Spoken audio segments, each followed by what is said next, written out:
इसी गांव में एक गरीब किसान रहता था। उस किसान के 4 छोटे छोटे बच्चे थे।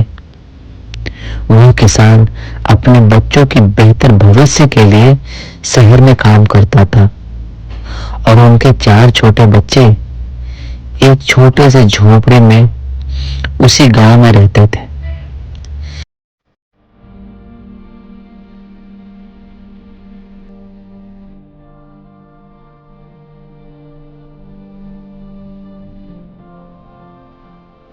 एक दिन उस गांव में बहुत तेज बारिश हुई, जिसके कारण उन बच्चों का लगाया हुआ सारा फसल बर्बाद हो गया और सारे नदी नाले खेत तालाब पानी से भर गए।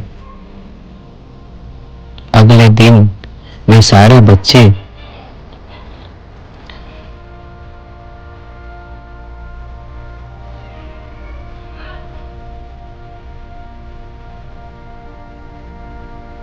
पानी को देखकर इतने मजे किए कि आप सोच भी नहीं सकते हैं।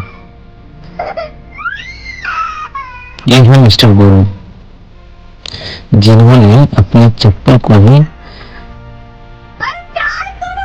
तालाब में फेंक दिए, पत्थरों से मार मार कर खूब ढेर सारी मस्ती की। उन्हें इन बात का कतई चिंता नहीं था कि इन महाशय का फसल बर्बाद हो गया है। फिर भी मजे करते रहे। अब ये है हमारी प्यारी सौम्या, इन सब में सबसे चुलबुली। इनको भी कोई फिक्र नहीं। अगले दिन ये सारे बच्चे मिलकर घर के आगे के खेत की जुताई करते हैं ताकि वे अपने खाने के लिए आलू की बुआई कर सके। ये है सीबू, उन सब में सबसे समझदार और सबसे मेहनती। इन्हें हर बार यही चिंता लगी रहती है कि हमारे बर्बाद फसल को कैसे फिर से उगाया जाए और बाकी बचे फसल को कैसे घर तक पहुंचाया जाए। एक बार उन्होंने तो ऐसी मस्ती करी कि क्या ही बताऊं।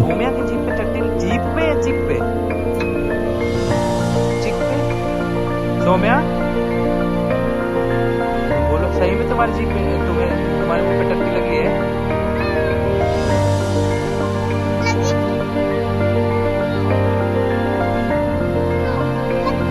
गुरु आप बताइए, अच्छा किसका टट्टी लगी थी? शिबू, किसका टट्टी थी?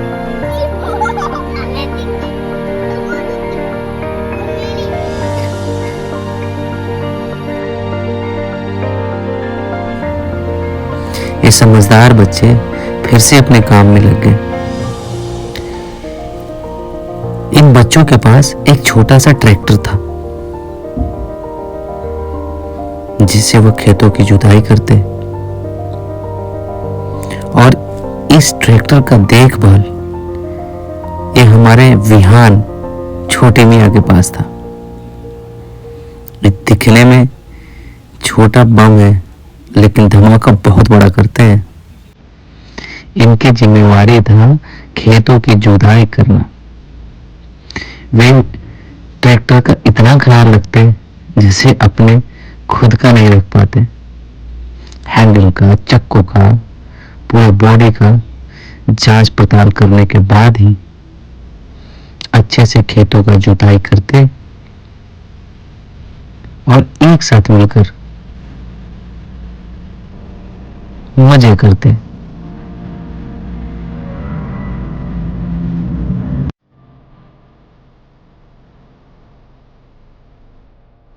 इन सारे बच्चों की मेहनत रंग लाई और फाइनली आलू का फसल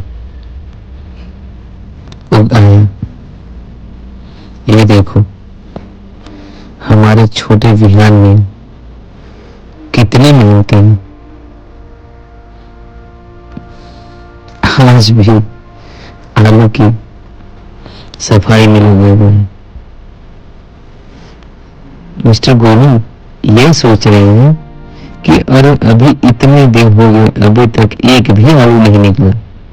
लेकिन इन बच्चों को कहाँ मालूम, हर चीज टाइम लेता है, चाहे वो जिंदगी हो, पढ़ाई, फसल या और भी कुछ। इसी बीच हमने सोचा कि क्यों इन बच्चों से कुछ सवाल किया जाए। क्या ये इतनी मेहनत करते हैं तो इन्हें पता भी है कि ये क्या चीज है, इनको उगाने में कितना टाइम लगता है और इसे कैसे करा जाता है। चलिए देखते हैं इन सबों में सबसे समझदार कौन है। हम तो यूं ही इनकी तारीफ किए जा रहे हैं, शायद हो सकता है इन बच्चों को कुछ भी मालूम नहीं। तो चलिए हम इन बच्चों से कुछ सवाल करते हैं।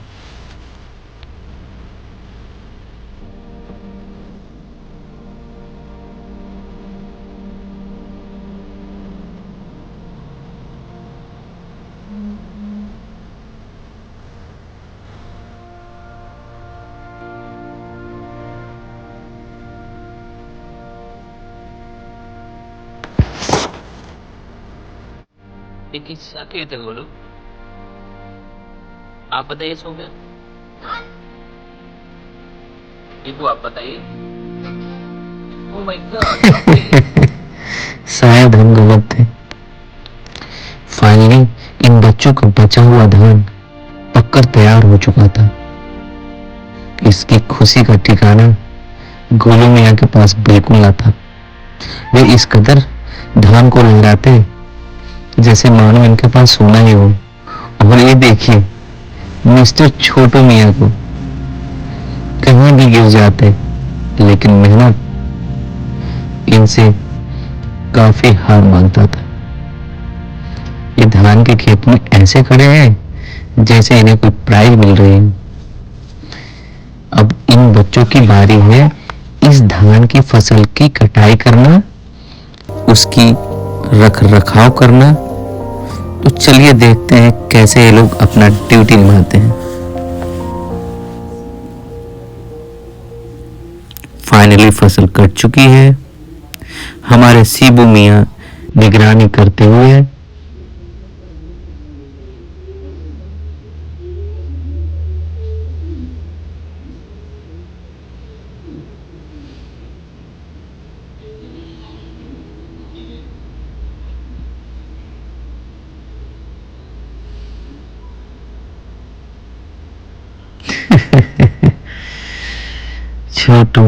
छोटू मियाँ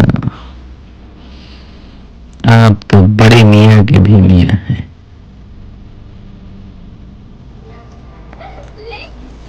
अरे क्या छोटे मियाँ तो गिर गए और हमारा सीबू मियाँ इनको पकड़े हुए हैं। फाइनली इन बच्चों का धान कट चुका है और ये सारे धान बोझे में तब्दील हो चुके हैं। क्या बात है।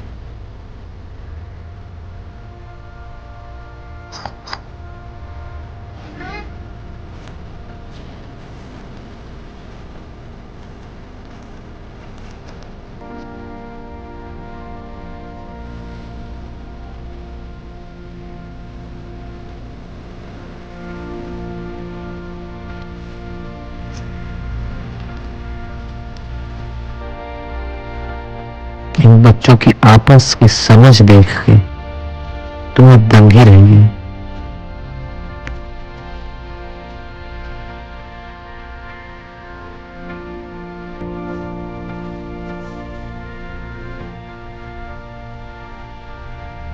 राजू ना तो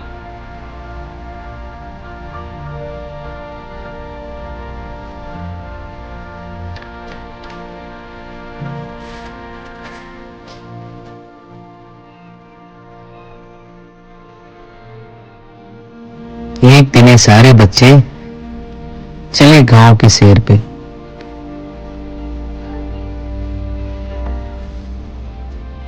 वो ये है इनकी झोपड़ी से दूर एक गांव।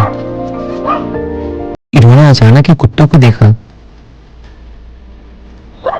उस कुत्ते ने इस अनजान बच्चे पे इतना भौंका कि सारे बच्चे डर के मारे अपने झोपड़े की ओर चल दिए।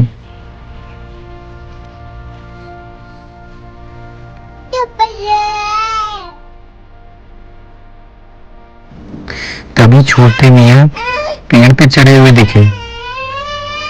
इनका कहना था कि आज मैं खुद से अमरूद तोड़कर ही खाऊंगा।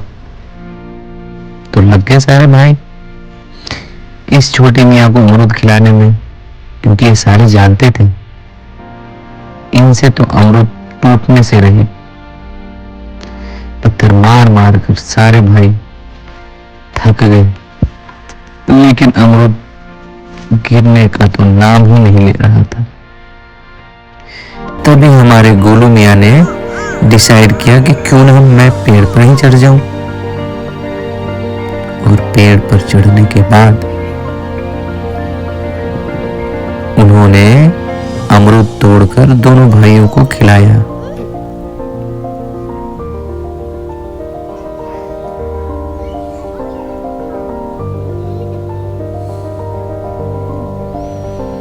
आखिरकार इनकी इच्छा पूरी हो ही गई।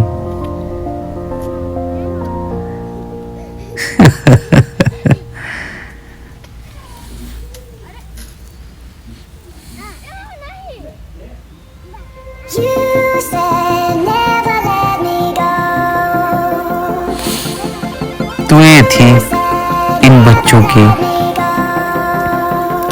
दुख भरी कहिए या सुख भरी कहानी। ये बच्चे एक साथ रहते और कभी न लड़ते।